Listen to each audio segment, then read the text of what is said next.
Spain, जो आजकल दुनिया का पार्टी कैपिटल है। Lavish clubs, biggest dance parties, drugs culture and what not. लेकिन क्या आपको पता है कि लगभग 600 साल पहले पूरा स्पेन मुसलमानों के कंट्रोल में था और ये कंट्रोल करीब 800 साल तक जारी रहा और आज इसी स्पेन में मुस्लिम पॉपुलेशन लगभग खत्म हो चुकी है। आखिर ऐसा क्या हुआ कि 800 साल की मुसलमानों की हुकूमत खत्म हो गई? ये कहानी है मुसलमानों की मुसलमानों से गद्दारी की।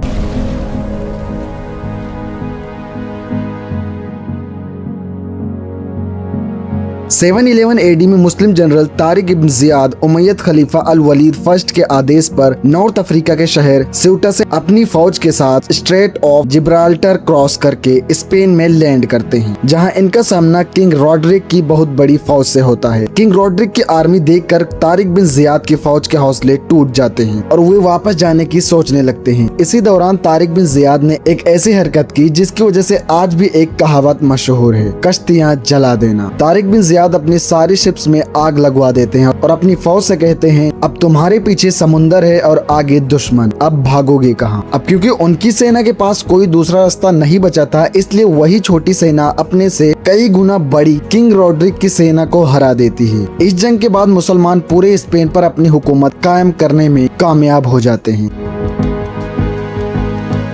स्पेन जीतने के बाद मुसलमानों ने इसकी डेवलपमेंट पर बहुत तेजी से काम शुरू किया, बिल्कुल मदीना मॉडल की तरह, और देखते ही देखते स्पेन एक मुस्लिम मेजॉरिटी कंट्री बन गया। लेकिन वहां रहने वाले क्रिश्चियन और ज्यूज की ना तो प्रॉपर्टीज छीनी गई और ना ही उनके राइट्स खत्म किए गए, उन्हें मुसलमानों की तरह बराबर के हक दिए गए। और यही मुस्लिम स्पेन की सबसे बड़ी ताकत बनी, क्योंकि माहौल पीसफुल था, इसलिए रूलर्स ने अपना पैसा और एनर्जी यूनिवर्सिटीज, हॉस्पिटल्स और एजुकेशन सिस्टम की डेवलपमेंट में लगा दिया। बाकी मुस्लिम देश ने जब स्पेन की तरक्की देखी तो बहुत बड़े साइंटिस्ट, फिलोसफर्स और आर्टिस्ट वहां आने लगे और उसी दौर में कई बड़े नाम सामने आए, जैसे अल ज़हरावी, जिन्होंने मेडिसिन, सर्जरी, फार्मेकोलॉजी और मेडिकल एथिक्स पर शानदार काम किया। इसके अलावा इब्न ज़ुहर, जिनके काम को आज भी मेडिकल फील्ड में बहुत अहमियत दी जाती है। स्पेन धीरे धीरे ब्रिलियंट आर्किटेक्चर, साइंस और फिलोसफी का सेंटर बन गया।